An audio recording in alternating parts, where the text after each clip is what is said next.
नमस्कार दोस्तों, मेरा नाम है वरुण और आप देख रहे हैं वी आर ट्रैवलर्स। ये है हमारा फर्स्ट व्लॉग। आज हम आए हैं दिल्ली के सबसे फेमस टूरिस्ट प्लेस, जहां दिल्ली से ही नहीं पूरे इंडिया और इंडिया से भी बाहर के लोग यहां घूमने आते हैं। यूनेस्को की world heritage site Qutub Minar. Qutub Minar जो कि लोकेटेड है दिल्ली में नियर टू महरौली। कुतुब मीनार आप मेट्रो और बस दोनों ही तरीके से पहुंच सकते हैं। Nearest metro Qutub Minar metro station रहेगा।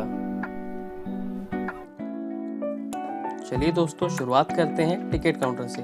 इंडियन विजिटर्स के लिए टिकट है मात्र 40 रुपये और यहीं पास में एक लॉकर रूम भी है। यहाँ पे अगर आप चाहें तो अपना बैग जमा कर सकते हैं, जिसके लिए पर बैग 2 रुपये चार्ज किया जाता है। अब हम चलते हैं अपनी लोकेशन की तरफ। जैसे ही आप टिकट काउंटर से बाहर निकलेंगे, अपने राइट और लेफ्ट में आप देखेंगे कुछ दुकानें हैं जहाँ से आप कुछ खाने पीने के लिए भी ले सकते हैं। और रोड क्रॉस करने के बाद आपको दिखाई देगा एंट्री गेट, जहाँ से हम एंट्री करेंगे कुतुब मीनार कॉम्प्लेक्स के अंदर। सिक्योरिटी चेक के बाद आप आएंगे कुतुब मीनार कॉम्प्लेक्स के अंदर। कुतुब मीनार भारत का सबसे खास और प्रसिद्ध पर्यटक स्थल है। यह इमारत हिंदू मुगल इतिहास का एक बहुत खास हिस्सा है। कुतुब मीनार को यूनेस्को द्वारा भारत के सबसे पुराने वैश्विक धरोहरों की सूची में शामिल किया गया है।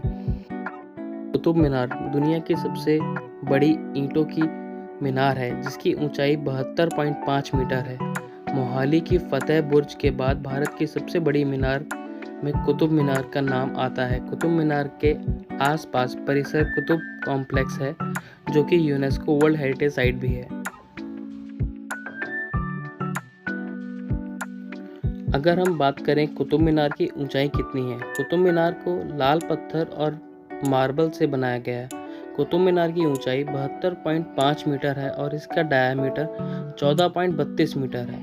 मीनार के अंदर कुल 369 सीढ़ियां हैं, जो कि गोलाई में बनी हैं। कुतुब मीनार का निर्माण 1199 से 1220 के दौरान हुआ था। 14वीं-15वीं सदी के दौरान भूकंप और बिजली गिरने के कुतुब मीनार को नुकसान पहुंचा। 1814 में इसके भूकंप प्रभावित हिस्से अंग्रेज मेजर रॉबर्ट स्मिथ ने रिपेयर कराया था। विश्व हिंदू परिषद का दावा है कि यह भगवान विष्णु के मंदिर पर बना हुआ विष्णु स्तंभ है। इसे बनाने की शुरुआत कुतुबुद्दीन ऐबक ने की। इल्तुतमिश ने पूरा कराया था। इसके साथ पहले फिरोज शाह तुगलक और फिर सिकंदर लोदी ने इसकी मरम्मत कराई। कुछ इतिहासकारों का दावा है कि इसे 5वीं शताब्दी में विक्रमादित्य ने बनवाया था। चलिए दोस्तों, अब हम आगे चलते हैं कुतुब मीनार की तरफ।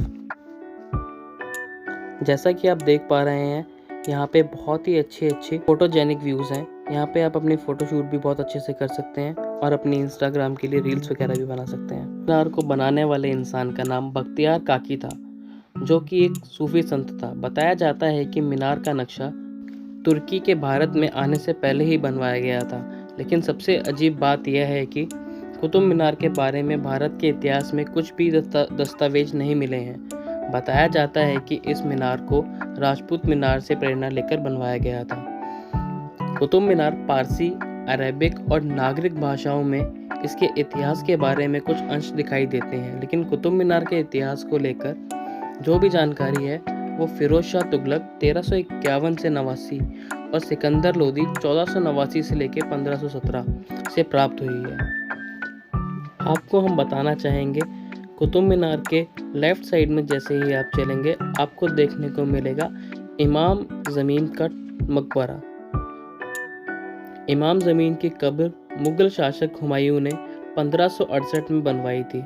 कुतुब मीनार कॉम्प्लेक्स में यह सबसे नई धरोहर है।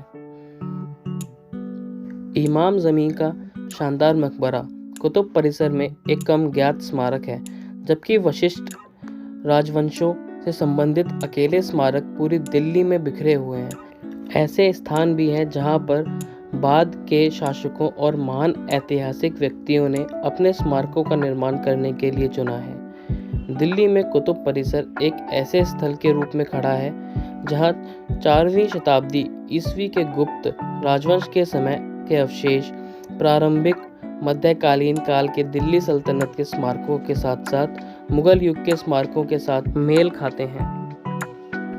माना जाता है कि इमाम ज़मीन लगभग 1500 ईस्वी में भारत आए थे।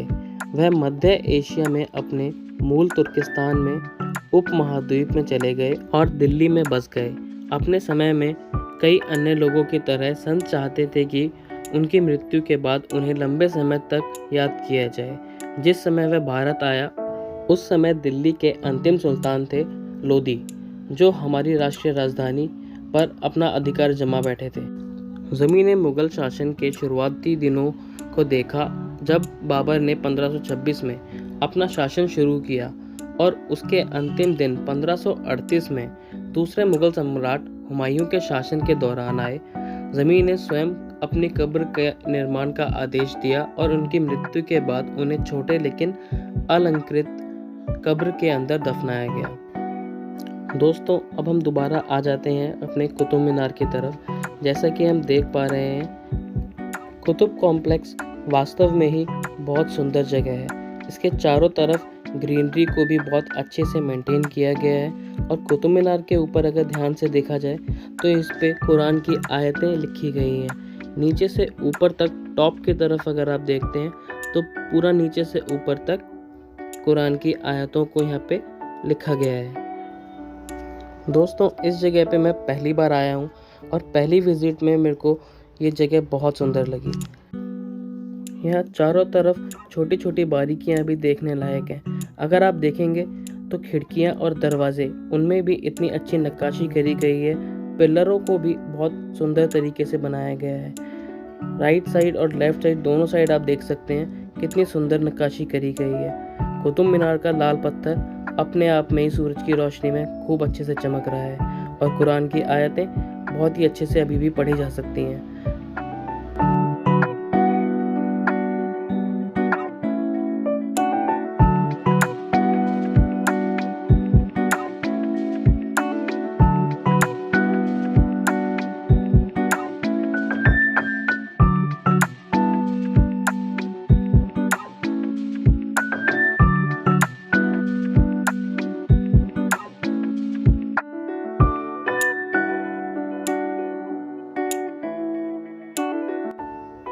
कुतुब मीनार की कुल 5 मंजिल हैं। शुरुआत में ये 7 मंजिलें थीं। भूकंप और बिजली गिरने की वजह से इसकी 2 इमारतें टूट गईं। इससे ही अगर आप अपने राइट और लेफ्ट में देखेंगे तो आपको देखने को मिलेगा यहाँ पर भी कुछ इमारतें टूटी हुई हैं।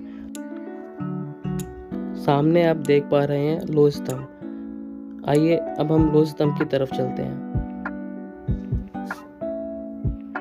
प्राचीन काल से ही भारत लौह इस्पात उद्योग के लिए प्रसिद्ध रहा है। इसका उदाहरण है कुतुब मीनार में स्थित लोह स्तंभ। इस लोह स्तंभ में लगे लोहे की मात्रा 98% है और इसमें अभी तक जंग नहीं लगा है।